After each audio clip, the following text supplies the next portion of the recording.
Hey everybody, Charles from GMAT Ninja here. Welcome to our introduction video for our 13-week GMAT study plan. So going to go through three things in this video today. So we're going to be here for about an hour. So I'm going to start with just an introduction to the study plan, tell you what it is, what's included in the study plan, give you a sense of what to expect, what kind of student do I think will succeed with the study plan. Part two, I'm going to give you 10 tips for success. So if you've already decided that you want to go for it and take on the 13-week study plan, I'm going to give you a bunch of advice on how to use it best. So if you've already decided to do this, please don't skip that part. Super, super important to have that context of what we're trying to do, how best to use it, how to customize it best for your needs. Part three of the video today, Q&A. So if you're watching this live, please tee up your questions. I think I'm going to babble for about 20 minutes here, hopefully not too much longer than that. And then we'll have about 30, 40 minutes, hopefully, for Q&A. So save up your questions. Please don't be shy. I got questions about absolutely anything related to the study plan. I'll answer it. And if we have time to spare, I'll answer questions on anything even not related to the study plan. All right. So what is this study plan thing? So I'm going to blame Bogdan BB, who you'll see on the forum, the founder of GMAT Club. This is an idea he came up with about a year and a half ago and came to me and said, do you think it would be possible to create a really, really good study plan for GMAT Club members? And I said, I think you're out of your mind. A year and a half later, we finally have something that I think works. We beta tested it with a wonderful group of people who've been giving us feedback for the last month or two on it. The idea is that I want this study plan to replicate tutoring as best we can without actually tutoring. So it's 20 plus years of my experience as a tutor, trying to distill that into a study plan that's customizable enough, uses materials in the right way to help you optimize your time when you're studying. Now, really, really important thing, the study plan is meant to be intense. Every week, you're going to get a homework assignment list, take you about 15 hours to do that assignment list. And that's if you're not doing a ton of the optional stuff. So it is meant to be intense. If you're going to take this on, the expectation is 2 hours of studying per day, maybe a little bit more on the weekends. So if you're not prepared to do that, the study plan is not for you. I think GMAT studies are at their most effective when you immerse yourself, you study really hard for a short period of time. So that's what we do with our private tutoring students. We're trying our best to replicate that here. Just as importantly, our goal is to make sure that you use both the official study materials really, really well and use your time well. So there's a finite quantity of official materials, and there is nothing as good as official GMAT materials. So we want to make sure that you're using those practice tests at the right moment. There's limited supply of sentence correction questions. We're trying to make sure that you use those at the right moment and trying to make sure that you kind of meter things out so that you go in the right sort of sequence in terms of topics, right sort of sequencing in terms of going from easy to hard or hard to easy or whatever it may be, depending on the situation. And just as importantly, we're going to try really, really hard to help you use your time wisely. What we see a lot from people, and you're going to hear me say this over and over today, we saw it in the beta test group. The inclination for a lot of students is to just memorize individual questions. You go do a set of official guide questions, you miss, let's say, 10 of them, and you study those 10 questions forever until you've mastered them. Meanwhile, you've just drained 3 or 4 hours studying 10 questions, and those might be 10 questions you'll never see again. So part of our goal here is to make sure that you're taking all of your results in context and being really, really thoughtful about how you allocate your study time, help you look for patterns in your errors so that you're focusing on the underlying weakness and not just saying, hey, I'm going to study individual questions until my eyes start to bleed. So those are our overarching goals. Now, who is the study plan for? Here's what we have in mind. So 13-week study plan, and it's totally okay to pause it. We want you to keep that intensity level up, keep up that 15 hours of studying per week. But the idea is it's going to take you about 13 weeks to get through all of this. If you need more, no problem. If you need some remedial help on stuff, I'll say more about that in a little bit. Now, there's no such thing as a one-size-fits-all study plan that's going to be absolutely perfect for everybody. That simply doesn't exist. So what we're kind of picturing is kind of a typical person we see on the forum. Maybe you're starting in the mid 500s, high 500s, low 600s, something like that. Maybe the mid 600s, your goal is a 700 plus. So throughout, I'm assuming that your goal is right around a 700. If you're going for higher than that, then maybe you want to be a little bit more intense about stuff. Or when you look at our benchmarks for performance, and if we say, hey, I'd like to see you at 80%, accuracy on the set, maybe you're going for higher, that's totally fine. But as a starting point, we're saying, hey, this is meant for people who are kind of scoring in that 500 to low 600 range, and your goal is to crack a 700. Now, if that doesn't fit you, that's okay. What I definitely don't want you to do is try to take on this study plan if you only have 4 weeks before your test. It is not meant for that. This is not meant to be a sprint. It's not a crash course. You want a crash course, we have that 24-hour Ukraine marathon that is more than enough. So if you're looking for a crash course, this isn't it. The idea is at least 13 weeks. If you need a little bit more than that, that's okay. But this is not meant for somebody who's 4 weeks or 2 weeks or 6 weeks from their exam. This is meant for the long haul. Somebody's trying to build up, make a fairly big score improvement over the course of about 3 months. Okay, so what are the features of the study plan? What should you expect from it? Biggest thing, We're trying to really, really carefully meter out those official materials and balance out your studies. One of the biggest mistakes we see people make that drains their time is that you binge on one thing, then you go binge on another, and you forget the first thing. And we don't want you to do that. Or you use all the official materials right away. You take all the practice tests, you burn through the official guides, you get closer to your test and go, what do I do now? And you're kind of casting around redoing questions or doing second tier materials or non-official questions. So that's maybe the biggest thing we're out to solve here and help you out with. So we're going to very, very carefully kind of meter things out so that you're not peaking too early on one topic and forgetting about another. So sentence correction, for example, we're going to start a little bit later. So week 2, week 3, week 4, just because there's a limited supply of official sentence correction questions, and 10 weeks or so is usually more than enough to study sentence correction. So we start that a little bit later. And same idea with the practice test. Don't jump ahead and start burning through those official tests. We're going to give you one at the beginning if you need it, and the rest are going to be closer to your exam when we think you're really ready for it.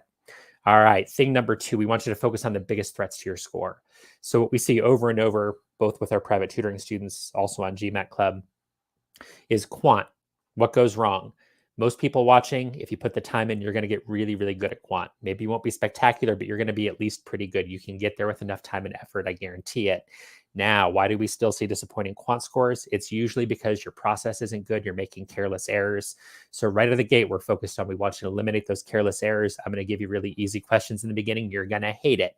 If you have some foundational issues, the idea is that that's going to improve. But the idea is also, we've got to beat out those careless errors. We see it every day on the forum. Those anguish posts in the shared GMAT experience section where you say, oh, I was my mock exams were 48, 49. I have an engineering degree. I have 2 engineering degrees. Why did I get a 42 on quant? You made careless errors. You managed your time badly. So that's one of the things we're out to address from the very, very start. Verbal, critical reasoning, reading comp, they take time to improve. We're going to give you good hard practice from the very start, try to give you some good processes for getting better at that stuff. And give you a full 13 weeks of good hard practice, because that is the thing that takes time to improve. Like I said earlier, sentence correction comes a little bit later in the process, because for most of you, you're going to be able to improve sentence correction in 8 weeks, 10 weeks.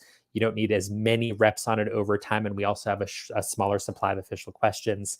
Same idea with quant topics. If you're studying probability like a mad person in the very beginning, you're getting it wrong. Only about 2% of questions are probability.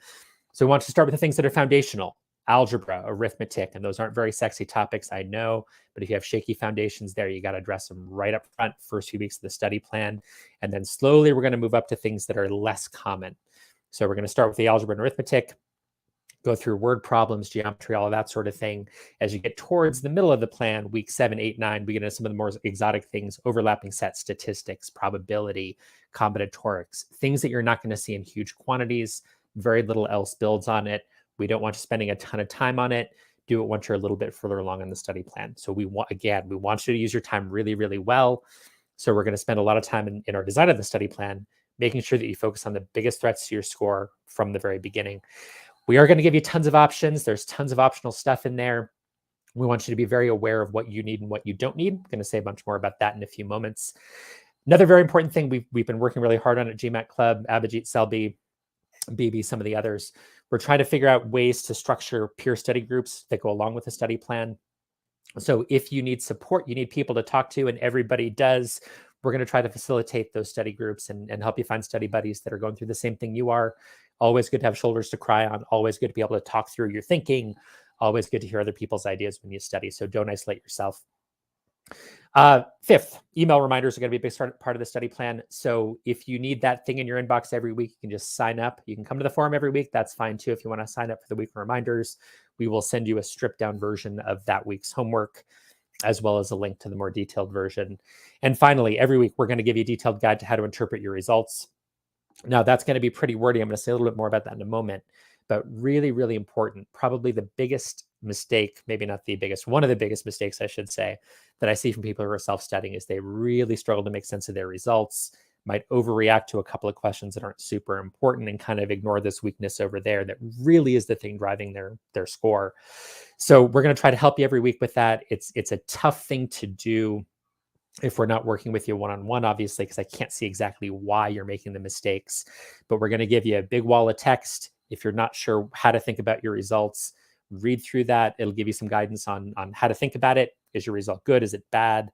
What should you do about it if you're not happy with that result? So that'll be there every single week of the study plan. Okay, so now if you know that you're going to do the study plan, next thing I want to do, I'm going to give you 10 tips for success. Here's the 10 things that I want you to do to make sure you get the most out of the study plan. Most of these ideas come from the beta test group.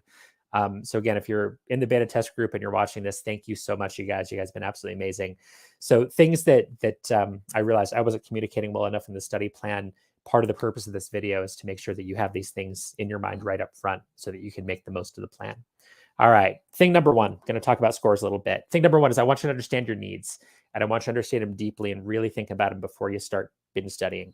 So kind of a not typical GMAT score necessarily, but if your goal is a 700, or this typically will get you a 700 or a 710, here's kind of a typical way you might get there. 47 on quant, 40 on verbal. Again, plenty of different ways you can get to a 700 or a 710. The reason I pick on this one is a 47 quant is right around that level where schools are going to say, yeah, I'm not too worried about this person's quantitative ability. I think they're going to be just fine when they get to grad school. And you don't have to be amazing at quant to get a 47. I've actually had students over the years who frankly weren't very good at math, had a couple who really struggled in business school. They got to 47, no careless errors, managed their time really well, didn't have any huge holes, not super talented at math necessarily. You can get here. Certainly I've seen people who are very talented at math get here. This is around the level where schools go, yeah, your quant skills are good enough. So I want you to hit at least that if you're shooting for, let's say, top 20 schools. 40 verbal is about what you'd need to get to a 710, 700, something like that. And again, you could have the same two subscores as the person next to you and get a slightly different composite. So this is kind of what I have in mind as I do this, as I design the study plan roughly. Now, here's the reason I brought this up here, and I want you kind of staring at these numbers. If this is approximately your goal, maybe if you're stronger at quant, you can say that your goal might be a little higher, which means your verbal score is a little bit lower. Maybe your composite goal is a little bit higher than this, and that means you need a couple more points somewhere. So as a starting point, think about these numbers. Your goal might look similar, might look a little bit different from this. Either way is fine. And then when you take that, if you've already taken the actual exam, you've taken an official practice test, I want you to say, okay, how far am I from my goal on quant? How far am I from my goal on verbal? One of the biggest things that we saw out of the beta test group that caught my eye is we had people who were spending a ton of time on quant. They were already at 48, 49 on quant and spending all of this time studying every little thing, 4 hours studying ratios, 5 hours studying probability, total waste of time if you're 10 points away from what you need on verbal. So from the very start, it's something I want you to write down. This is actually built into week one of the study plan. I want you to write down how many points are you away on quant, how many points are you away on verbal. And then as you go through the study plan, I want you to take that information every week and say, hey, if I'm further away on verbal, I'm going to invest a little bit more time in verbal, do more of the optional sets, more of the optional videos. If I'm further away on quant, more time with the quant resources, a little bit less with verbal. So the idea is there's lots of customization here, lots of opportunities to make choices, but I want you to make them wisely. Think about your score goals. The temptation is, hey, I'm not perfect on overlapping sets. I'm going to study the living crap out of overlapping sets. Don't do it. If your quant score is already really good, you probably don't need a whole lot, and it's a really minor topic. If that's the case for you, here's where energy should go. So make sure you know where your starting point is, how far are you away, and that should inform your decisions about which optional materials do you do, which homework assignments do you skip, which things do you really focus on. So super important. Keep that in mind from the very, very start, or you're going to waste a ton of time. All right. Tip number 2, I don't want you to obsess over individual questions or individual topics.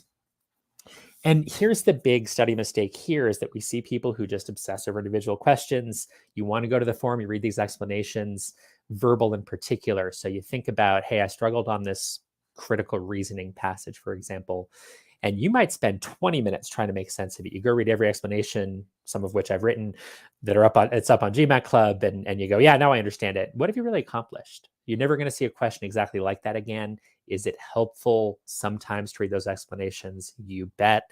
But if that's a core of your study strategy, you are studying inefficiently, whether it's quant, verbal, sense correction. So instead, what I want you to do every time, I want you to find patterns in your errors. Super, super important. We're going to try to guide you towards that in the study plan. And I want you to redo your mistakes instead of reviewing them. So when you do a quant set, what I want you to do is let it sit, take note of what you missed, punch it into your error log. I'll say more about that in a moment. I want you to go, okay, I'm going to forget about this. A day or 2 or 3 days later, I'm going to go back and redo the questions I missed. Now, if you get it right the second time when you missed it the first time, That's a sign you made a careless error, probably. So that's really important. So if that happens to you a whole bunch, that's a process issue. What should you have done differently the first time? Use that as an opportunity to improve. Now, if you miss it twice, maybe you just got beat by a really hard question or a strange question. There's some bizarre questions out there that you're never going to see again. Is it worth spending 10, 15, 20 minutes studying an individual question if it's hard, strange, badly written, a one-off question you're never going to see again? Really isn't worth it. So I want you to be really, really, really careful. I'm not saying you should never study individual questions or you should never read explanations. They have value, but that shouldn't be the core of what you do. What I encourage you to do instead, find patterns in your mistakes, figure out what's making you make careless errors, and don't overreact and start memorizing explanations. If you see a pattern and you're missing several questions that look similar that are official questions, yep, go see if you can address the underlying weakness. Go look in the GMAT Club math book. Go look on Buñuel's threads. Go look at the videos that we'll put in the study plan. But don't just binge on question explanations. It can be a huge, huge drain on your time. And I want you to study efficiently. Fastest way to get to your goal is take it easy on reviewing the individual explanations. All right. Tip number 3, and Kirsty, if you could please, if you could pop that on. So I want you to use some sort of tracker. Some sort of error log, super important. I want all of the data tracked somewhere. It can be whatever format you want. This is the bare minimum. This is something that's linked in the study plan. This isn't a formal error log. It's not going to calculate how many geometry questions you missed or how many easy questions or anything like that. Super, super basic. Now, what this allows you to do, though, is when you get to week 5, you'll be able to look back and say, hey, I've been doing these critical reasoning sets. How do I look on week 5 work versus week 1? And it gives you a general sense of how much you're improving. I really want you to have something like this. Again, this is going to be available for download. If you want to use this exact one, that's great. We're going to give you links to much more detailed ones. There's a ton of error logs on GMAT Club of varying sophistication. My one word of caution here, people who tend to prefer this stripped down version that I've got up there right now, usually when they prefer this, it's because they don't want to spend all the time entering every little thing. So what this does for you is it's really quick, it's easy. You're not going to spend a lot of time reporting your results. I think that's a good thing for a lot of people. If you want more detailed analytics, you can use one of the more formal error logs that we have up on GMAT Club. Again, those will be linked in week 1 of the study plan. What you can't do is skip the error log. You need something. You've got to track your information somewhere. How exactly you do it, I'm agnostic. Just be thoughtful about how you want to spend your time. If you really want the detail, use a more sophisticated error log. If you want something bare bones, here you go. This will work. You're welcome to download this and use it, customize it however you see fit, but make sure you use something. All right. Thing 4, I really want you to interpret your results thoughtfully, as I've said a few times already. This is broadly what the study plan is going to look like each week. So you can open up those accordions. It'll give you the assignments for each one of these. So it's broken down in a section. You'll have practice tests in some weeks, which is the where do you stand in week 1. Quant, reading comp, critical reasoning, pretty self-explanatory. We're always going to have some inspiration there. So my favorite debrief, I'll have a debrief of the week each week, somebody who's been through what you're going through and has often persevered through a lot of pain. Now, for the homework assignments that are in there, in the second post on each thread, we're going to provide a little guide to interpreting your results. And again, these are going to open up. Now, my word of caution, the reason I wanted to show this on the screen, I'm going to warn you, it's a lot of text here, because I'm trying really, really, really hard to give you enough guidance that almost no matter what your issues are, what your results look like, you've got something to grab hold of. So be prepared to spend a little bit of time with this, especially in week 1, kind of going, okay, I'm going to read through this, make sure I understand this. We're going to give you some benchmarks and we're going to say, hey, what should you do if you didn't hit it? How should you think about it? It's nuanced advice. It's broad advice, just because, well, sometimes it depends. If you do a set of questions and you get 80% right, what does that mean? Well, sometimes it depends on why you missed it. So we're demanding a lot of introspection of you here. I want you to be really thoughtful in how you interpret your results. The single most important thing, arguably, is being thoughtful about that and being thoughtful about how you react. If you overreact, memorize individual questions, you're going to waste a bunch of time. Your studying will be much less effective, and you're going to be here a lot longer. All right. Go ahead and take that off the screen, please, Kirsty. Tip number 5 for success with the study plan, pause anytime. And what I mean by that isn't stop and take a break necessarily. If you absolutely need to do that, okay. I prefer to have you immersed in it. But the idea is that this is going to clip along pretty fast. 15 hours of homework a week sounds like a lot. It is a lot if you're working full time, 2 hours a day, 3 or 4 hours, maybe on the weekends. It's a lot. It's a lot of work.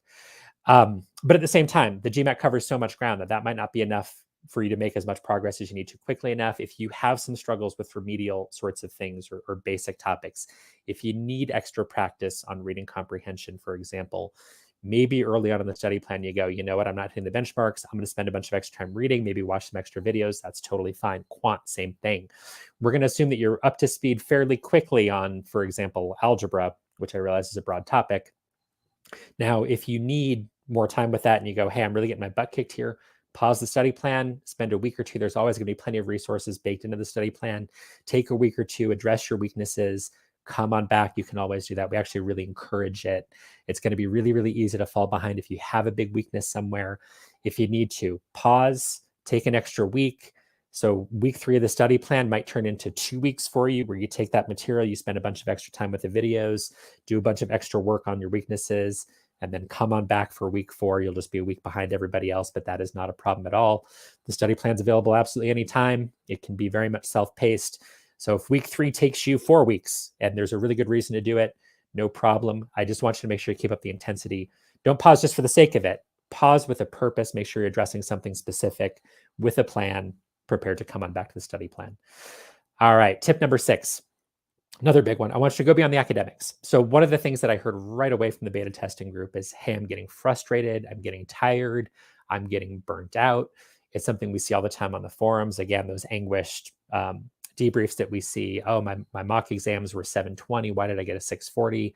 Very, very frequently, it's something going on that's outside of the academics. You're too stressed out.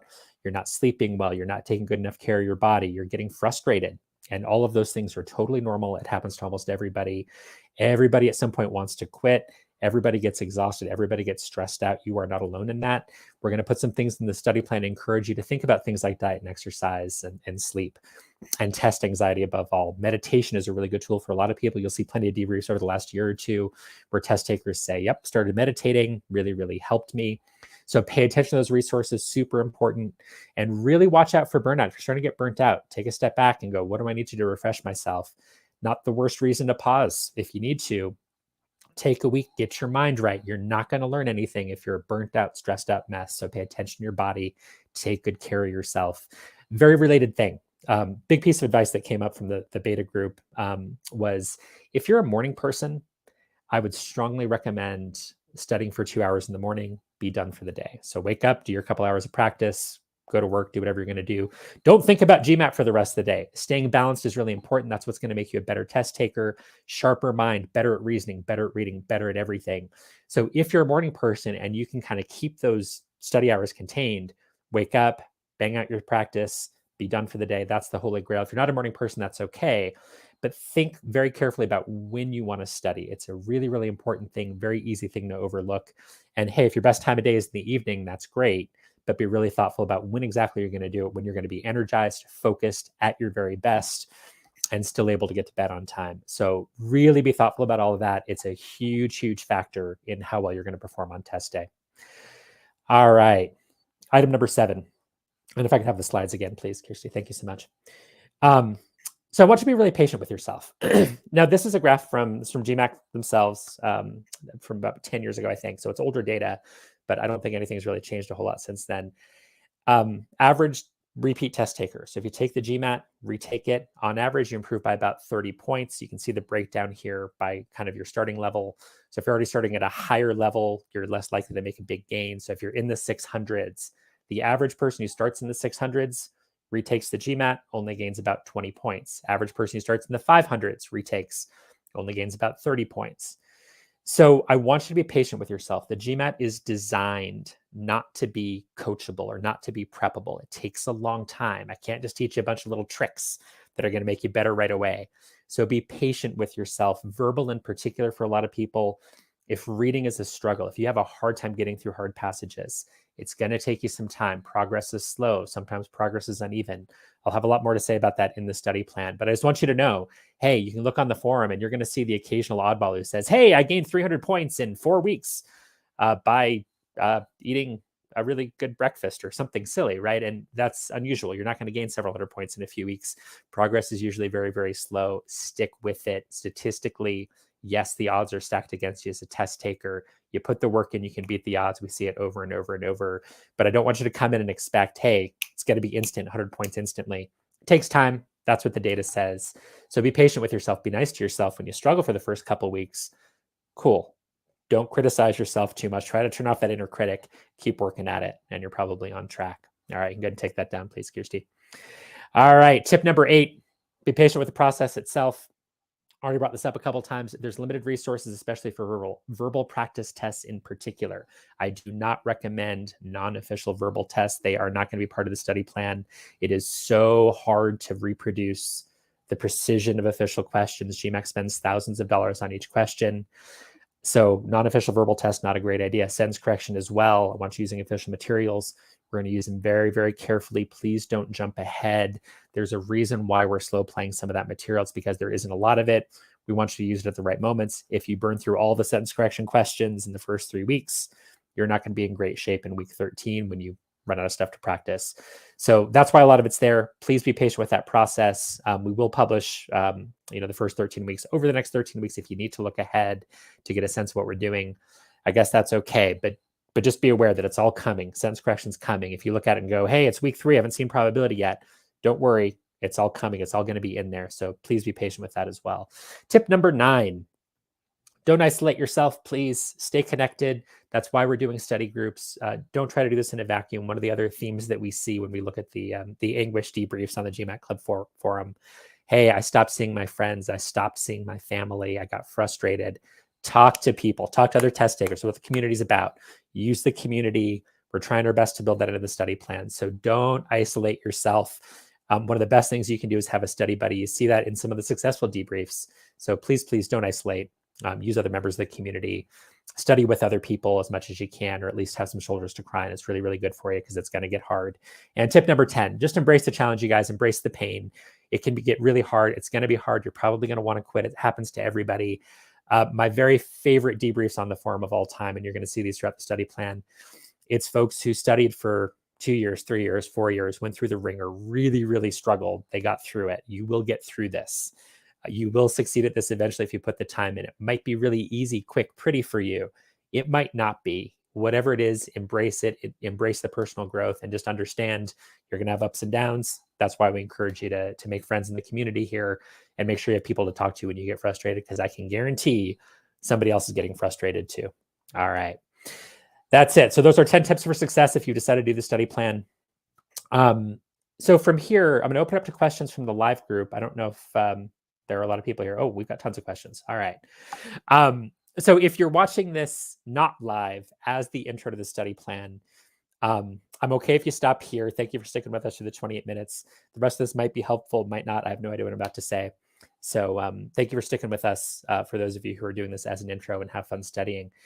And let's see what we got for questions in this group. All the links ready. We've got all kinds of stuff here. Yeah, so getting tons of feedback from the live group here, who are interested in study groups. So yes, some of that we encourage you to do on your own. We're going to facilitate that. Got a bunch of moderators on that task, which is wonderful. Question from Harsh. Is it paid? No, the whole thing, and I should have said this at the beginning, this is all free. So don't have to pay for anything. You'll need your books, practice tests, off-the-shelf materials to some degree, the official stuff. But you're not paying GMAT Club. You're not paying us. So that's all free. Okay, what else do we have here? A lot of stuff about study groups. That is wonderful. Yeah, great question here from, and again, apologies for any mispronunciations. So Dipanjan, is it good for someone who scored 480 on the GMAT? Great question. So I'll be honest that I designed it with somebody in mind who's scoring kind of in that 550 to 650 range. If you're outside that, I think this can still be good for you. You're just going to have to be a little bit more thoughtful about how do you use it? How do you customize it? So if you're at a 480, and again, there's all kinds of reasons you might be at a 480. So it could be the case that, so I've seen people who have really good skills kind of come in totally cold, and they take a practice test. They have no idea what data sufficiency is. They have no idea what sentence correction is. They get a 480. Their skills are fine. Their skills are 550 or 600 level. So you might be fine. You might be in better shape than that 480 indicates, and the study plan might really be a good fit for you. But let's assume that 480 is kind of after a little bit of studying. You're familiar with the test. You know what's going on. and you're just struggling on both quant and verbal, I think it'd still work for you. I think the two caveats there, one is that for really quant and verbal, when we kind of give you those optional materials and say, hey, here's a video, here's the GMAT Club math book, here's Buñuel's quant mega thread, here's some quant videos, whatever. Maybe spend a little more time with those. So maybe it means that you pause the study plan a little bit more often and say, hey, I'm going to work on some of these fundamentals. I'm going to do some extra practice sets from the optional stuff, that sort of thing, quant and verbal. The other thought there is that I'm going to give you a lot of LSAT in here in the very beginning. So first 8 weeks, we're going to get about 8 weeks or so, 6 to 8 weeks, a lot of LSAT, topic-based quant stuff. As you get to the second half of the study plan, you're into practice tests and kind of mixed sets out of the official guides mostly. The LSATs might really throw you. I mean, so if you're scoring below 30 on verbal, those LSAT sets are going to be really hard for you. I think that's a good thing. I just want to warn you that if you're kind of starting in the teens or 20s on verbal, you might find those sets really, really jarring. And, what's the alternative to them? The problem is there's not a lot of critical reasoning or reading comp questions in the official guides. You can go through those really, really quickly. So the LSATs are a great supplement. They're harder. I think they're really, really good practice. And again, we've got links to kind of explain that in the study plan. But if you're starting at a 480, you might find that really, really, really super jarring. And if that's the case, that's okay. Fight your way through. But I just want to warn you that those initial critical reasoning reading comp assignments are probably going to feel hard. But it could well be the case that if you can kind of, take your time a little bit early on, even if you're starting in the 400s, you might be able to really make good use of it. So give it a shot. And, if you are starting at that lower level, please feel free to weigh in on the threads. I'd be curious to hear what your experience is. So if you're comfortable sharing it publicly, just tag me in the thread, and I'd love to kind of see how that works out for you as you go through. And we're getting questions about, hey, can we make this a 2-month study plan? Can we make it a 4-week study plan? You can try. It is definitely not a 4-week study plan. It is not designed for that. For most people, hey, I wish you could improve. And again, 4 weeks, maybe you're only looking for 40 points or something, that's fine. But if you're looking for a big score improvement, which is what the study plan is designed for, you're not going to do it in 4 weeks, right? These things take time. So if you're looking for 70 points, 100 points, 120 points, yeah, you need at least 3 months. That's just the reality. It takes time to improve. So we've designed it for that purpose. That's a more common use. Typically, if you only have 4 weeks from your test, you're going to have to pick your battles really carefully. Are you going to get a whole lot better at reading over 4 weeks? Probably not. Can you get better at a few quant topics? For sure. Sentence correction? For sure. So totally different animal in 4 weeks. That's not what the study plan does. And 2-month plan, yeah, I mean, you can try to cut those corners, but if you're at a 610 and you're going for a 700, 2 months is going to be aggressive to gain. It depends on what's going wrong. But unless your weaknesses are super specific, if you're looking for something like 70 points, 90 points, 100 points, odds are good that you'll need more time, again, unless your weaknesses are really concentrated in specific ways. So that's why we've done three months. That's what it's designed for. I don't recommend shortening it, really. I don't think that's going to be very effective. Okay. What else do we have? A lot of logistical questions. Yes, this is free. Not a sales presentation. This is all free. So this isn't really a question, but I want to score above 750. Yes, cool. The plan is not written for that specifically, but I think I don't think it's very hard to kind of take the guidance in there and say, well, hey, if I'm looking for example, critical reasoning, reading comprehension, when you're doing those LSAT sets early on, I'll say, yes, your long-term goal is to get to about 80% correct in under an hour, if your goal is about a 40 on verbal, roughly. Now, if you're looking for a 750, you probably need something like a 43, 44, something like that on verbal, depending on just how strong your quant is. Now, if that's the case for you, you can kind of extrapolate a little bit and go, well, 80% in the long run isn't good enough. Great starting point, but maybe not good enough in the short run, or maybe not good enough in the long run. I need to get to 90%. So if your goals are loftier, that is totally great. You can kind of take those benchmarks and interpret them a little bit more aggressively. Also, feel free to tag us in the study plan thread. We'll try to address it. In theory, we could write something up that says, well, if your goal is this, then here's the benchmark for this set. But it just became too cumbersome. So I'm kind of assuming that everybody reading it's looking for about a 700. If your goals are more ambitious, I think this is totally fine for you. But you just want to look at the benchmarks and say, I got to do a little bit better than that. And that is totally fine. So it can still work for you. All right. Is it necessary to have LSAT materials with us? Good question from Nemeshika. And again, apologies for all the mispronunciations here today. So are LSAT materials necessary, and what can you do to make it up other than LSAT materials? Well, everything's optional here, right? You can customize it as you see fit. The reason why I think it's going to be hard to really make great use of it if your score goal is lofty. So if your goal is something lower, let's say you want a 600 or a 650, I'm more okay with you skipping the LSAT stuff and going straight to, you just do some of the GMAT official stuff. I think that's okay. I think you can get away with that if your goal is lower. Now, if your goal is a 700 plus, the reason I'm going to assume that for most of you, you're going to need the LSAT is, again, finite supply of official guide, verbal guide, critical reasoning, reading comp. That's a huge, huge, huge constraint here. So you can say, wow, it looks like a lot. Yeah, you can run through it in a week pretty easily if you really wanted to sit down and focus on doing a whole lot of critical reasoning, reading comp. A week, couple of weeks, you're through it all.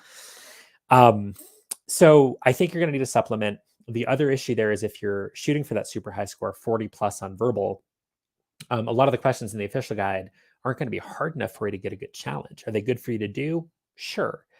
But roughly half of those, by definition, right? About half of those questions are above average in difficulty. And you're going to see questions that are really difficult on your exam if you're getting a 40 or above. So I think you're going to need a supplement. I think the LSATs are really good for it. They're fairly inexpensive. I'm sure you can find PDFs online. We have links to, really only need one LSAT book probably for the study plan, unless you decide to do a whole bunch extra. So can you get away without the LSAT materials? Yeah, you can. Do I think it's a good idea? No. If your goal is a 40 plus, I think it's really, really good for the extra practice. The only substitute for it would be official guide, verbal guide problems. But the question is there enough for you? If the quantity is sufficient for you, because you don't need to gain a whole lot, cool. But if you've got a long ways to go on verbal and you're going for an elite score, yeah, I'd really strongly recommend the LSAT materials. Okay. I think we already did that. Can you share the broad plan? Yeah, I think I've pretty much already covered kind of the broad strokes of the plan. So again, we're trying to go from build your foundations from the ground up. So I'll talk about quant for a moment here. Think of it as a pyramid. Algebra and arithmetic and execution are the base of it. No careless errors ever. Read every question twice religiously, because if you misread the question, you're toast. Adaptive test, you're going to get crushed if you make careless errors. I can't say it enough. We're going to sprinkle that message through the study plan every week, give you videos, try to indoctrinate you with that. Really, really important. Algebra, arithmetic, and most importantly, good execution, good time management. Don't get stubborn. There's your base. We're going to focus on that in the first chunk. As we go through, as that pyramid gets narrower, word problems, geometries, yeah, maybe you see 5 questions, significant, but nothing else really builds on it.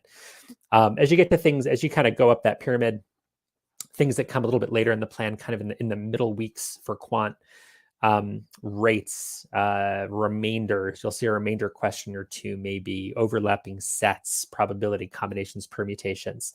So we go from major topics to minor topics. By the time you get through week 8 or 9, roughly, we're going to stop giving you the topic-based homework and assume that you have a good enough command of those things to do well. And from there, it's mixed OG sets, practice tests for the most part for quant. Verbal, we're going to start you with the LSAT sets. Let's get you really practicing good, hard reading, comp, critical reasoning. The more you practice with good, hard language, the easier the GMAT's going to feel. So hit you pretty hard with that stuff out of the gate. Plenty of support resources to try to get your process right on critical reasoning, reading comp. We add in sentence correction a couple of weeks later. And then as you get towards the end of the study plan, again, focuses more on practice tests, mixed OG sets. So a lot of LSAT in the beginning. LSATs kind of start to fall away in the middle. You get more sentence correction, more official guide sets. So broadly speaking, that's what you're going to see in the study plan. All right. Also stuck in getting a lot of people who are stuck in the low to mid 600s. Okay, so question here about, suppose that you start on some particular date, Monday the 24th. So when do you take the test as per the plan? A couple thoughts here. The idea is that you'll be ready to take the test 13 weeks later. That's what it's designed for. So whatever that comes out to be about 3 months later. So if you start the study plan, next Monday, as I say this live on October 19th, 2022, So yeah, so about 3 months from now, so that puts you in late January 2023, roughly. Now, again, I don't want you to use it that rigidly. I think that's fine. If you find that the study plan is fitting you perfectly, and that you're making progress in the ways that the study plan kind of thinks you should. You're hitting the benchmarks or close to them every week. You feel good. You feel ready. You don't feel like you have any major weaknesses. Everything is coming along. Your practice tests, as you get to kind of the middle of the study plan, your practice tests are in striking distance of what you want. Great. 13 weeks might be spot on for you. Again, if you need to pause, pause. It's not a big deal. Just make sure that you're not using pausing as kind of a way of weaseling out of studying. Keep your intensity level up. Pause with a purpose if you're going to do it. So assume roughly 3 months. It's not going to be exactly that for everybody. If you're making progress quickly and you feel ready, take a shot. That's totally great too. But I don't recommend starting with the intention of compressing the study plan into 1 month or 2 months. It's not designed for that. It will not work very well for you if you try to do that. But if you get to week 10 and you're crushing everything and you want to go take a shot at the test, great, go do it. You can always come back and resume the plan. No big deal if you'd like to do that. Good question here from Pooja. Hey, Charles, I have joined some online prep course and I'm following their study plan. So is it okay? Absolutely. So I don't know how well it will work to use another online course in conjunction with this. This is kind of meant to be its own thing that sort of gives you a bunch of free off-the-shelf materials, free videos, free resources here on GMAT Club, kind of uses the official materials as the primary mechanism for studying. You're not going to be able to do this and some online program with it. I don't think. I'm not sure how helpful that would be for you. I suppose if you're doing something for just quant over here, you could kind of follow the verbal on the 13-week study plan. Maybe that would work for you. But if you, basically, bottom line here is if you're doing some online prep course from Magoosh or Target or eGMAT or any of those guys, tons of them out there in Power. I'm going to offend somebody by not naming all of them. Great. If it's working for you, keep running with it. I'm by no means am I trying to tell anybody that this is better. It's just different. This is a self-study plan. There's no fancy online dashboard. There's no adaptive algorithm. It's a little bit more old school. It's, hey, here's a text that kind of tells you what you should study, how to think about it. It's going to rely on you a little bit more to kind of dig into your weaknesses, give you a lot of support around it, relies more heavily on official materials. I don't think it pairs because it's so intense, right? Because it's 15 hours a week, it is not meant to be paired with another course. But if you're doing another course and you like it and you're happy, keep running with it. If it doesn't work out for you, you're always welcome to come over here and start the study plan if you feel like you're not getting the results from whatever other course you've purchased. But I don't think it would work to do them in conjunction. So I think it's kind of one or the other. And again, I'm not suggesting this one is better. It's just a different animal designed in very different ways with a very different set of resources. Okay. Great question here, Sarab. Charles, I'm only solving critical reasoning and sense correction questions. Around 2,000 each will work. Work for what? What are you trying to do? Where are you? Where's your starting point? So it's a good question in part because what I'm trying really, really hard to do with the study plan is say, well, I care a great deal about you using your time efficiently and effectively. So how many sentence correction questions are baked into the study plan? Hundreds, many hundreds. It's not 2,000. If you do everything in there and you really kind of interpret them in the right ways and use your results to kind of help you address your underlying weaknesses and really focus on kind of the big picture of how do I get better? Okay, what I seem to be struggling on parallelism. Let me dive into a video that might help me think about it in the big picture. Maybe there's something broken with my process. Wow, I'm really slow. Maybe I should watch this video over here that will help. If you get to 2,000 questions for sentence correction, something's probably gone wrong. I don't know why you would need that many. Because I don't know what you're learning on question number 1,237. I'm not quite sure what it's accomplishing for you. Critical reasoning, same thing. Reading comp, same thing. Yes, I have some stories of a beloved former student who did 4,000 critical reasoning reading comp questions. I begged her to stop after about 1,000. She started hiding them from me. Private tutoring student. Did it work for her? Yeah, but I was that really efficient? I'm not sure that it was. It's a beautiful story because I admire her perseverance. Still friends to this day, 12, 13 years later. Amazing human. I love the work ethic, but I want you working smart. And if you only need a few hundred, only do a few hundred. If you need 1,000, do 1,000. Do you really need 2,000? Maybe. But at that point, I'm not totally sure what you're accomplishing. I think you're maybe making yourself feel better through massive amounts of reps. Maybe you're getting better at reading by just continuing to do set after set after set, I guess. But it's a very, I think it's an inelegant way to get better at reading. And more importantly, I think the question you should ask yourself when you're doing massive quantities of questions is, what am I learning?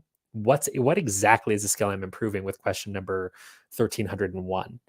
That's the question you want to ask yourself. If you do the study plan as well, ask yourself that question. Hey, as I do another LSAT set, what's happening here? Am I still getting used to fighting my way through language? Do I see any movement, or am I just repeating the same mistakes and I'm just getting better at making the same mistakes? So you do have to be introspective and say, is there a process issue under here? Is there a reading issue that I might be better off addressing somewhere else? So I want you to be introspective. There's no magic numbers here. There's no, hey, do 600 of these and 700 of these and you will get a 720. It's not how it works. I want you to be really thoughtful. Maybe 2,000 is what you need. Maybe it isn't. And certainly if you approach those 2,000 the same way and you don't learn from them, you're not getting better either. That's an extreme case. But so very long-winded way of saying, be thoughtful about what you're actually accomplishing with these. Look for progress. Progress is often very, very slow. It's frustrating, but we're going to encourage you throughout the plan to look for signs that it's there. It's part of why we rely on the LSATs. You can compare across weeks. You can compare critical reason to reading comp and look for that consistency and look for that growth over time.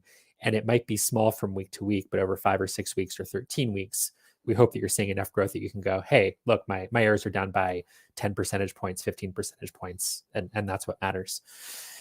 All right. So question, I just finished the 24-hour marathon. For those of you who didn't see it, I did a silly thing where I stood here in front of this very same whiteboard, did a 24-hour nonstop crash course. I talked for 24 hours straight, raised money for Ukrainian refugees.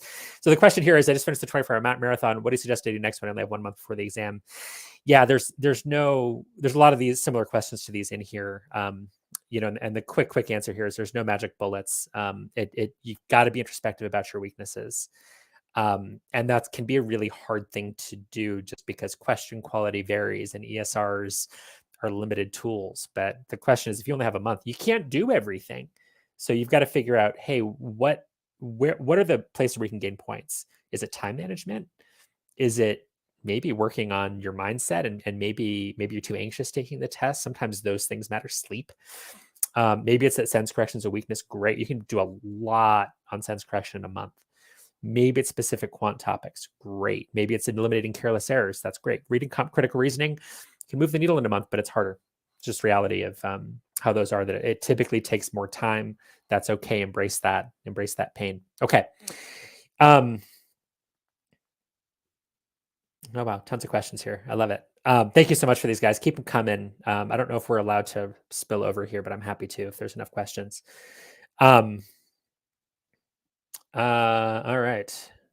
So a lot of these are very specific to, not to the study plan in particular. Great.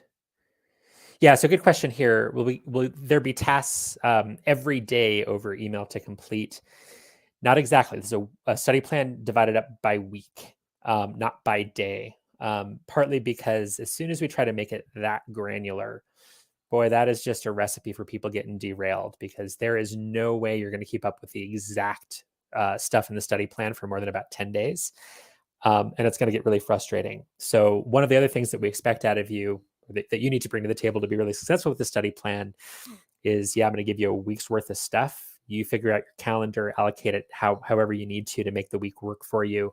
Some people can only do a little bit on weekdays, a little bit more on the weekends. So it's going to come weekly. The emails that are going to go out, at least at this point, are going to give you a broad outline. Here's roughly what's going on here in week 1 or week 4 or week 7. It's not going to have the exact assignment. You're going to have to click through the form for that, just because it's a lot of text. It makes a really ugly email. So it's designed weekly. You'll get a weekly list that'll be up on the forum. And you can sort of allocate that through the week as you see fit. And I do recommend you might want to kind of skim through everything at the beginning of the week. Make sure that you kind of know what's coming so that you can kind of plan it out accordingly. One thing we had happen in the beta test was people would just they would go sequentially. It's not really meant to be sequential. What I want you to do is, hey, I list quant first, for no particular reason. It's just there. So allocate your time how you see fit. Those, let's say, 2 hours of reading comp homework in week 1. If you want to do that at the very beginning, great. If you want to do 1 hour in the beginning of the week, 1 hour at the end of the week, that's totally great. So we want you to be thoughtful about how you allocate it through the week. When you study is up to you. How much each day is up to you. Just don't binge too much. If you get to 5 hours of studying in a day, you're probably going to get really sloppy and make yourself worse. Just get better at being sloppy. So just be really careful about that. I don't want you to do a ton of hours in a day. It makes you worse at the GMAT. You make sloppy errors, the test is going to knock your head off. So just be careful with that. Lots of requests for study buddies here. I love that. That makes me really happy. That's exactly what we're going for. Find your study buddies. Really, really good for you. Even if your paths diverge a little bit, that's okay. It's really good to have friends doing this with you, especially if you're somewhere in a rural area, you're isolated, you don't have people near you. It's great, but that's what the internet's for. This is fantastic. Okay. Questions about the error log? Yes, there will be links to the error log that I showed, which is a really, again, the most bare bones version. That'll be up in week 1 of the study plan. There's also going to be links to other ones. There's tons of them on the forum. So we link to a few of them, a couple different threads. So again, pick what you'd like. You don't have to pick one of those. Use what works for you. Just be really thoughtful about how much time am I putting into the error log itself. I don't like detailed error logs personally. We don't give them to our students because we do that analysis for them. I think you can spend a couple hours a week just entering things in if you're entering every single question. I don't think that's a great use of time necessarily, but if that, you feel like that helps you, by all means do it. We'll give you plenty of options that'll be there in week 1. Yeah, a great question here from, again, apologies for any mispronunciations, Karan. How do you suggest we tweak the study plan if you have a score plateau in official exams?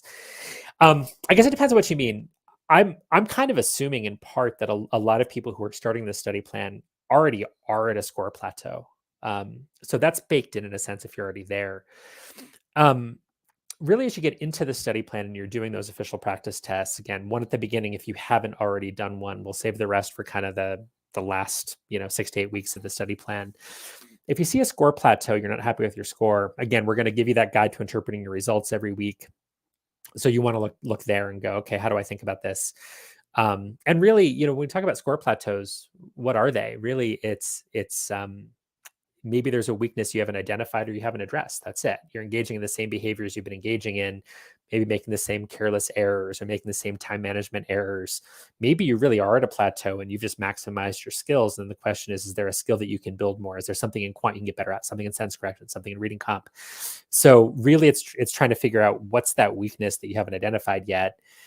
So I'm going to try really hard, every week to kind of get you thinking about those things. And if you're seeing a plateau, here's ideas for what it might be. Obviously really hard, when you're reading stuff that I wrote or put in a video, I don't, know exactly what's going on with you, but hopefully gives you some ideas and helps you think about it and different ways of approaching it so you can break through that plateau.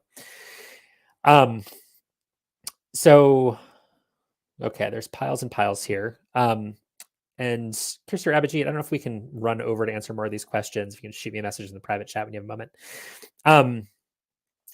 So yeah, another good question here. Would the study plan for somebody who's taking the GMAT for the second time be different? No, it is the same idea. Now, what you need to be careful of, and I probably should have said that at the beginning. So I'm assuming that you're starting somewhere between, 550, 650, maybe a little lower.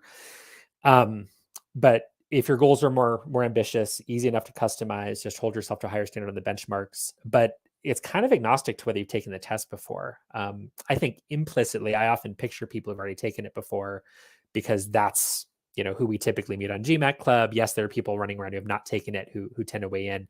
We get a lot more questions and tags and comments from people who've already taken it. They've struggled. So yeah, it's certainly meant for people that have already taken the real thing.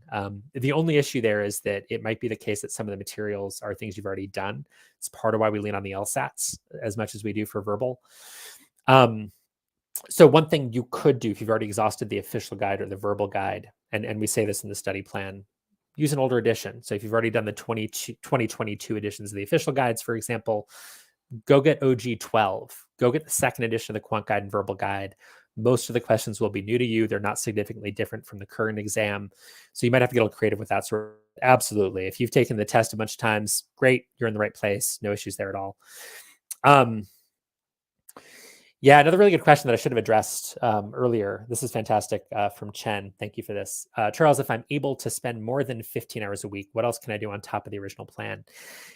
Two thoughts here, and obviously I don't know your personal situation. So um, one thought is for some people who really push hard to spend more than 15 hours a week, some people who do that probably shouldn't be. And what I mean by that, I've already referenced it a couple times. If you overstudy, you're going to burn yourself out, number one. Number two, you're going to make careless errors. Your process will fall apart when you're fatigued, and you're just practicing carelessness. You're practicing sloppiness. You don't read as well when you're tired. You make careless mistakes on quant when you're tired.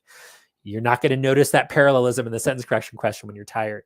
If you can, don't practice when you're tired. It's a really hard thing, especially critical reasoning, reading comp, where you're trying to kind of push that frontier of how much you can concentrate and power your way through hard language. You got to be sharp. For most people, reading comp, critical reasoning needs to be your best hours of the week. Quant and sentence correction, you still have to be pretty sharp to make sure that you're really executing well. So for some people who push past that 15 hours, maybe you shouldn't be, right? Maybe you're kind of doing things that aren't great for you and you're just kind of studying, but it's ineffective and it drains your battery. It makes you more fatigued in ways that are not good for your score. So that's one thought. Now, if you really have the time, let's say that you're unemployed right now, your work is really relaxed, whatever it is, and you can afford to spend 3 or 4 hours in a day, every day. So maybe that gets you to 20, 25, 28 hours a week. That's great.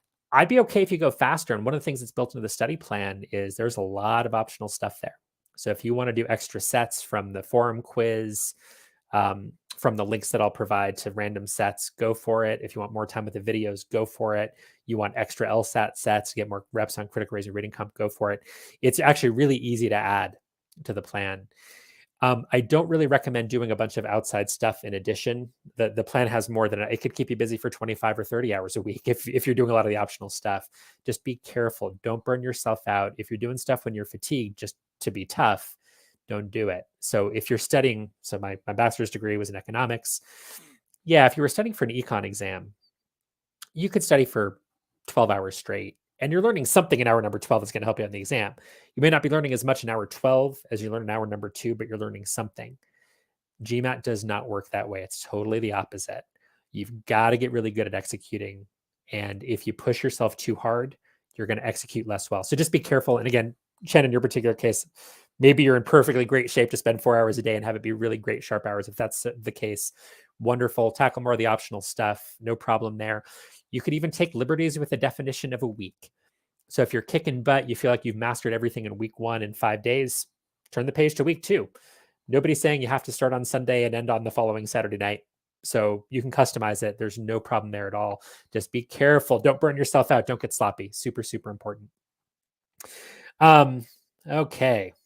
And yeah, related question here on the issue of, is this plan good if you have not taken the GMAT before? Yep.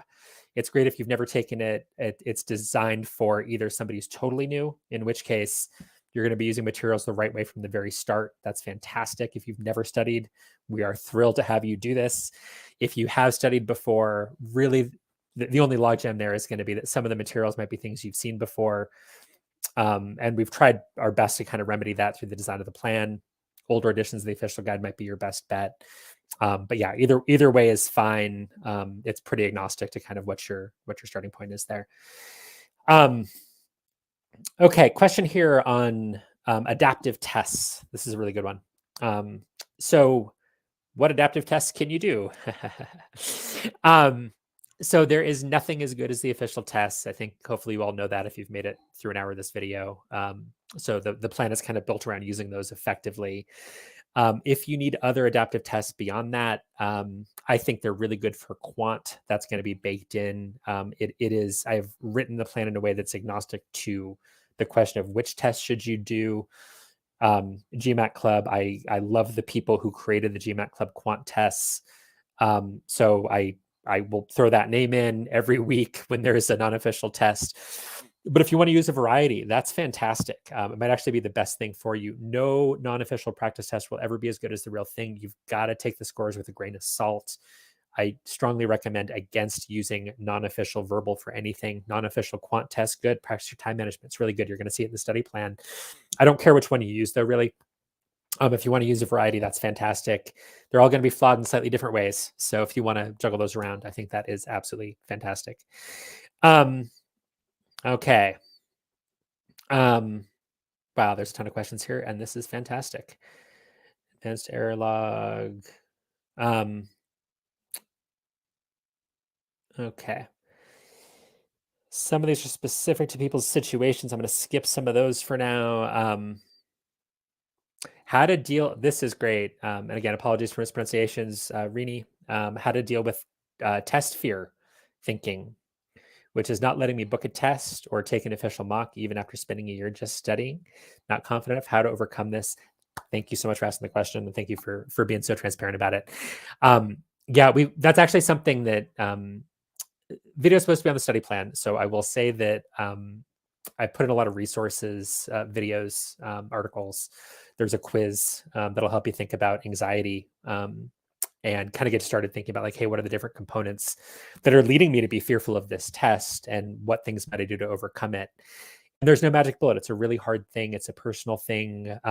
There's coaching out there. We actually have a couple of psychologists on staff. We have a sports psychologist now that helps you kind of deal with overcoming your fear on the exam. So we'll link you to some of the videos that our kind of performance coaches have put together.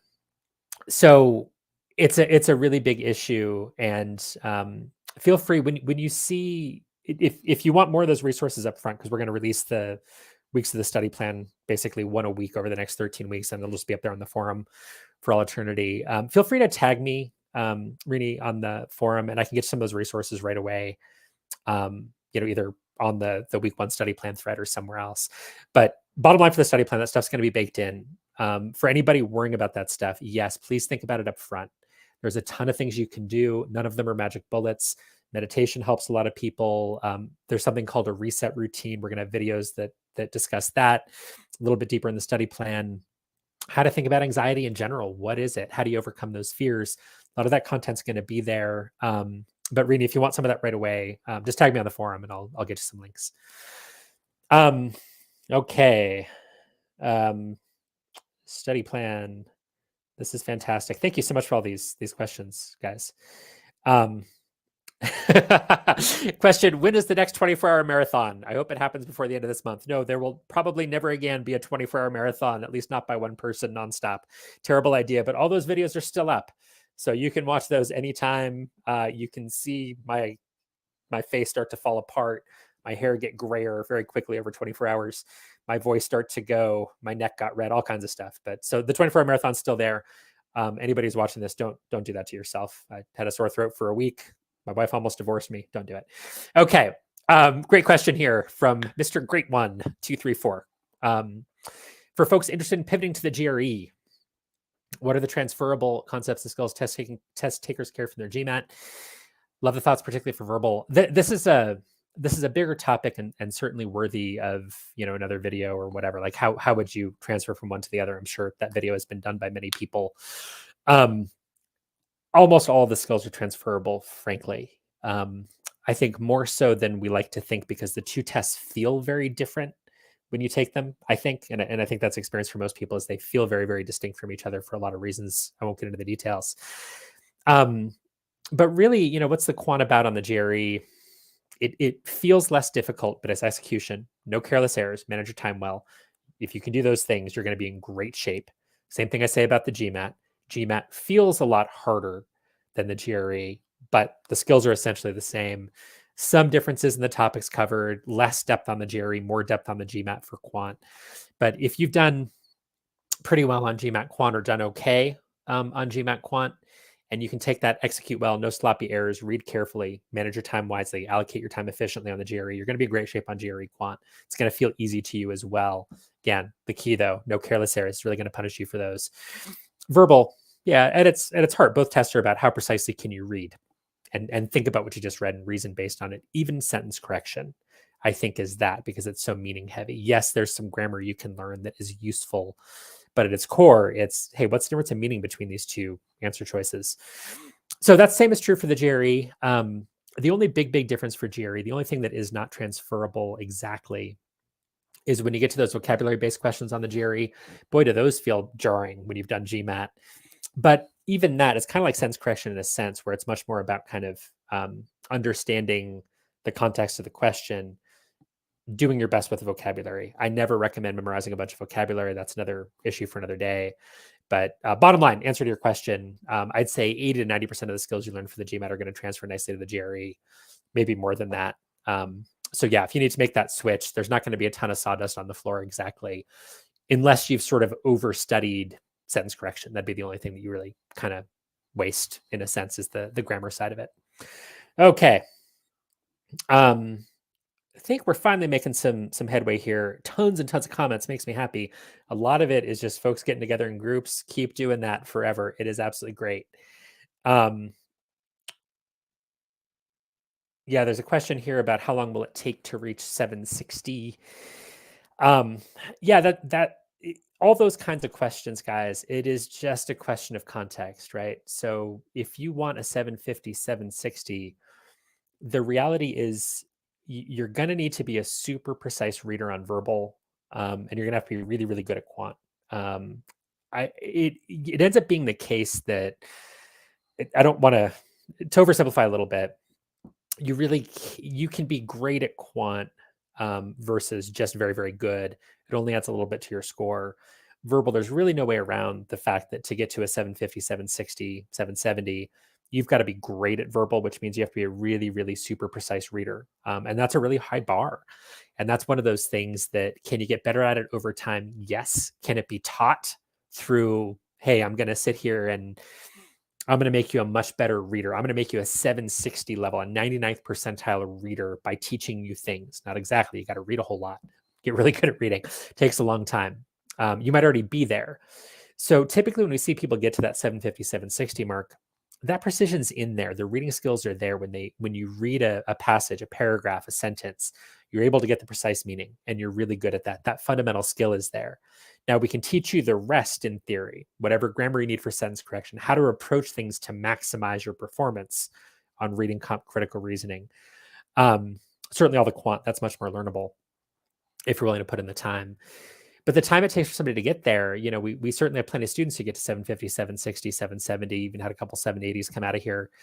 But the one skill they're showing up with is, under there somewhere is some really precise reading skills. These are people who are great readers from the start.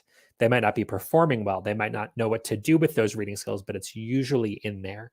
So there's really no answer to how long does it take. It depends on where your skills are, right? If you're a terrible reader, you might need to spend a year getting a lot better at reading. And that's a terrible thing to say, but it can be the reality.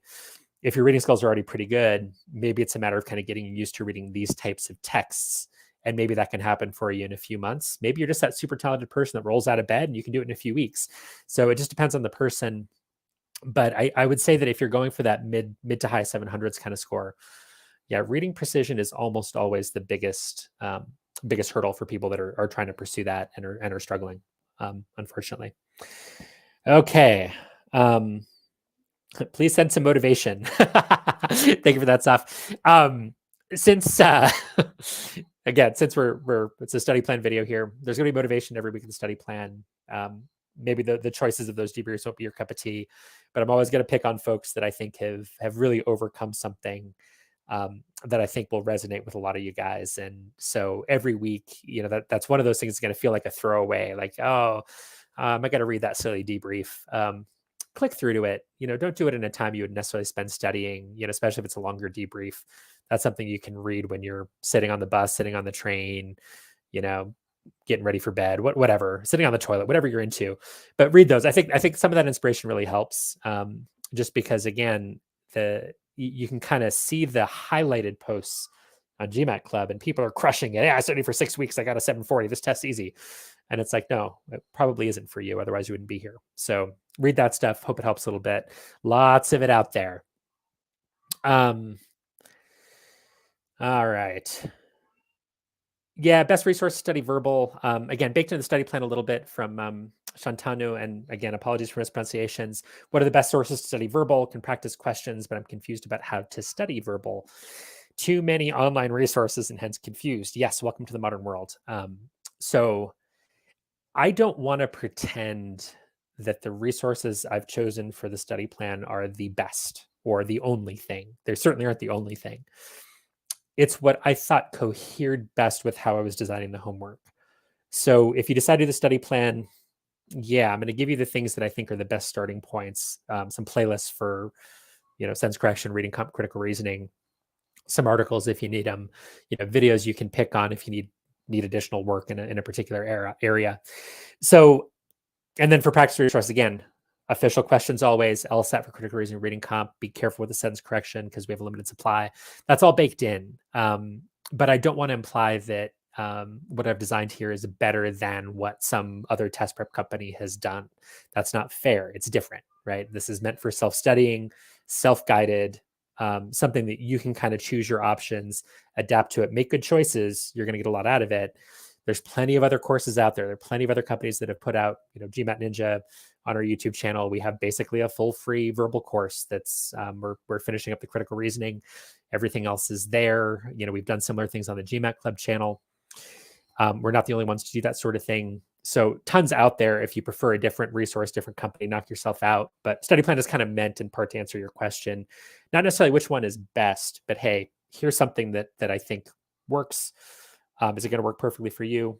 I hope so. Won't work perfectly for everybody. That's just reality. But it's kind of a starting point to say, hey, out of all this stuff out there, where's the best starting points? So that's what we're trying to give you every week. Great question. No, Buñuel is not my alter ego. Buñuel is a wonderful, wonderful human who lives in Mexico and is smarter than me.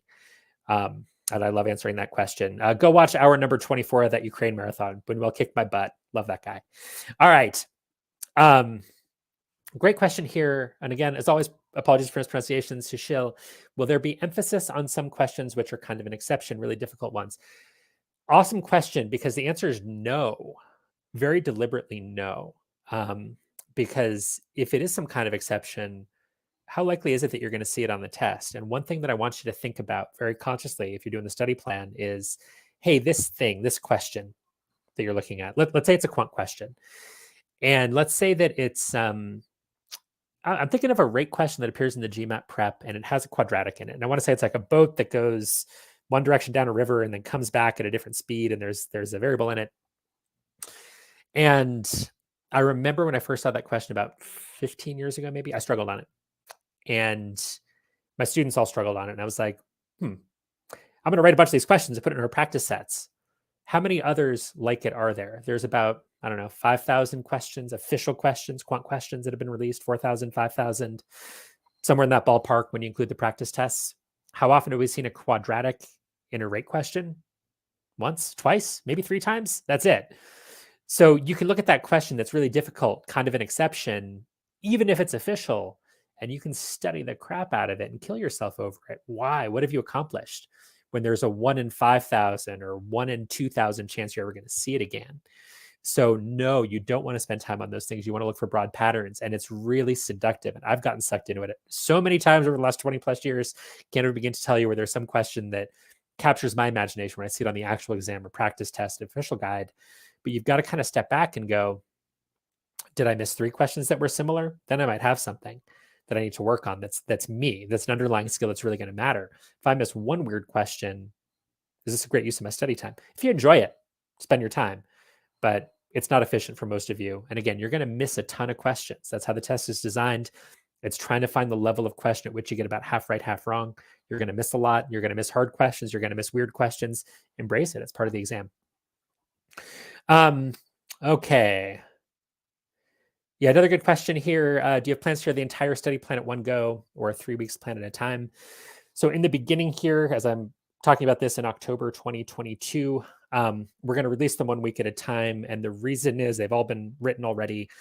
Part of it is so that I make sure I get feedback. So if we're getting questions and I need to adjust, let's say week 3, because of something that you guys are telling me in week 1, that's part of why we're going to hold them back. And there's no reason for anybody to get ahead. So week 1 is already up on the forum. You can see the links up there. Next week, we're going to release week 2. Week after that, week 3. Once we've released all 13 weeks, they're just going to be there on the forum. You can start anytime. You can subscribe to the weekly emails anytime, and they'll pop up in your inbox once a week. So eventually they'll all be there. For most of you watching this after the fact, they'll probably be there already. But for now, we're going to release them 1 week at a time. A lot of these are, some very specific personal questions. Yeah, I think this might be a really good Okay, I see 2 questions here, and then we will call it a day, I think. From Edward, what kind of advice can you give? I have finished a lot of LSAT questions, but can't feel confident in official GMAT questions. Yeah, good question here. I if um if you've the language here, maybe I'm splitting hairs and I'm just missing something, but if just because you've done a lot of questions, are you telling me you feel confident in LSAT questions? Then I'm not sure why you wouldn't feel confident in GMAT questions. Are there differences? Yes. I think they're mostly cosmetic. If you can be successful on LSAT, critical rating, rating comp, should be able to come over to official GMAT questions and perform really well. They might feel a little different at first, but that should be okay. And again, that's baked in the study plan. We started with LSAT. There's going to be some GMAT ones mixed in a little bit from the start. As we get further on, it's going to be more dominated by GMAT questions, fewer LSAT questions. Generally, those skills correlate very, very strongly. So one of the reasons why we give the benchmarks we do is from watching, hundreds, maybe thousands of students over the years doing LSATs and kind of seeing how do they perform on GMAT verbal. Here's how they perform on those LSAT sets. Correlation super, super strong. Even though I can talk a blue streak about all the differences between them, correlation is really strong. Fundamental skills are very much the same. So if you're doing well on the LSAT ones, there's no reason why you can't do equally well on the GMAT ones. Might be psychological, I don't know. Might be under time pressure. Something's different. Maybe you're not doing that great on the LSAT questions and coming over to the GMAT. It would be really, really unusual to be confident, accurate on LSAT, come to the GMAT, and really not perform well on the official ones, unless you're cherry picking the hardest ones. The only thing I can think of, or you're under time pressure. Okay. Could you please help us understand how to tailor the study plan if one is weak at one section and strong at another? Great question, Dipali. You're going to see that kind of baked in. Really, the bottom line is a lot of stuff's going to be listed as optional or optional, but recommended. So if you're really strong at quant, really weak in verbal, hey, do the extra verbal homework, a little more time on the videos, a little bit less time on the quant. If you need more time, pause the study plan if it really is a huge weakness on, let's say, verbal or whatever. Same thing, if you're really weak in quant, really strong in verbal, do a little bit less of the verbal homework. Don't touch the optional stuff. You don't need it. You don't need those extra videos. If you're great in verbal, quant, maybe spend an extra time, pause the study plan if you need to. And again, self-paced study plan. I'm trying to give you as many options and as many resources as you need, some fundamental structure, and then resources to customize it. So hopefully it'll be pretty straightforward, pretty obvious how to do it. But again, there's always nuance to it. And what exactly you need is going to be different from the next person that might have the same broad weaknesses. But by all means, the whole idea is more optional stuff if you're weak in a certain area, less of it or none of it if you're strong in an area. And maybe not even the end of the world if you're really crushing quant and the data tells you that you do not need to do this extra set. Yeah, maybe not a big deal to skip it. That's okay. Okay, that might get us to the end here. Because a lot of this is kind of asking about kind of really specific advice. Wow. I don't know. Congratulations. Congratulations on the 700. That makes me happy. Yeah, I'm going to end with this last one from Akash. I have 95% ability in reading comp and sentence correction, but my CR is very poor. Have exhausted all the official questions, did a lot of LSAT CR2, but it's not helping. How should I prep for CR? Really good question, and we'll call it a day after this one. I'm a little shocked that we got so many questions that we spilled over by 20 minutes. So when you see something like this, two thoughts. One is be careful with the data. So when you say 95% ability, that can mean any number of things, right? So that could mean that you're getting 95% of questions right. Which questions exactly are you doing? If you do a bunch of easy ones, yeah, 95% isn't necessarily so great. If you're doing a bunch of hard ones or a good cross section, if it's LSAT reading comp, you're getting 95% correct. That's mind blowing, man. That is great. That is a great result. If you're talking about percentiles on the ESRs, that's really good. Just be careful. Or if it's a non-official resource, it means nothing to me. So first thought is just make sure that whenever you're thinking in those terms, make sure the data is really good. ESR, I trust to some degree. Even on the ESR, remember, verbal, 36 questions, 6 experimental, 30 questions that count. So when you look at those percentiles, it's determined by about 10 questions each. Hey, my reading comp is 70th percentile. Well, it's based on 10 questions. How precise is it? Not that precise, grain of salt. Now, based on what you're saying here, Akash, I'm going to assume that your ability really is great on reading comp and sentence correction, 95%. I'll assume that's percentile on your actual exam. Critical reasoning, very poor. Let's say that it's 50th percentile. Let's say this is a real issue, that you really do have a big gulf between them. My bet here is that you're practicing, you're doing a lot of questions. But just doing the questions can miss the point. Is practice good? Yeah, you should practice for sure. Doing lots of questions good? Yeah, often, but you need to practice differently, clearly, right? If you're doing a lot of LSAT critical reasoning, and what your numbers are telling me, you're really great at reading comprehension. You can read. You're a really good reader. Okay, so then you should be able to do well in critical reasoning. Wonderful starting point. You're actually in pretty good shape in a sense. But what I think is happening here is you're doing them the same way. And I'm sure you're trying to change things as you do it. I'm not saying you're doing this consciously, but whatever it is you're doing wrong, you're still doing it, right? You haven't made the adjustment you need to make to approach it differently. What I would recommend, I can only guess what exactly is happening. I talk a blue streak trying to guess, and it would bore everybody to tears. But maybe check out some of the critical reasoning videos we've done. I actually have another one premiering, I think, on the GMAT Ninja channel this Friday, kind of just a general video on critical reasoning. My hunch here is that I'm going to give you 3 guesses, and these might all be wrong, but here are 3 guesses. Guess number 1, reading comp, you can be great just getting the big picture, right? You don't need to be super, super, super precise exactly. If you're getting every word out of that reading comprehension, something's gone a little wrong, right? You want to get the big picture. This is what we talk about in all the reading comp videos. Critical reasoning, you miss one little modifier, you're toast. So my guess is that there might be some precision there that's lacking. We're not really paying attention to exactly what, for example, that conclusion says. X is my dumb textbook example. X is a solution to our problem. X is the best solution. X is the only solution. X is a good solution. I change one word, the logic totally changes. So it might be that. It might be that you're not thinking structurally. You just kind of read it, digest it, move on, and you're not thinking about like, hey, what's the author trying to do here? What's the structure of the argument? Is there a conclusion? Is there a paradox? How did they get there? More likely than not here. And thing number 3 is you might be sort of anticipating answers and you're pre-thinking into oblivion, where you kind of go, oh, I know what this is going to be. And then you kind of pick something and run and you're rushing through without really thinking through the implications of it. My guess is one of those 3 things. Bottom line here is that there's something where you're not reading exactly what's on the page. That's where critical reasoning errors come from. Where exactly and why? Is it because you're not thinking about the logical structure? Is it because you're jumping over modifiers? Is it because you're putting so many of your own ideas in that you're not seeing what the answer choices really say because you're so jacked up about your own ideas? I don't know, but all those 3 things lead to the same spot, which is somewhere you're changing what the author's saying in some way, and it's hurting you. And I'm not sure. Again, I can only guess why, but hope that helps a little bit. Check out some of the videos and see if any of those kind of give you ideas.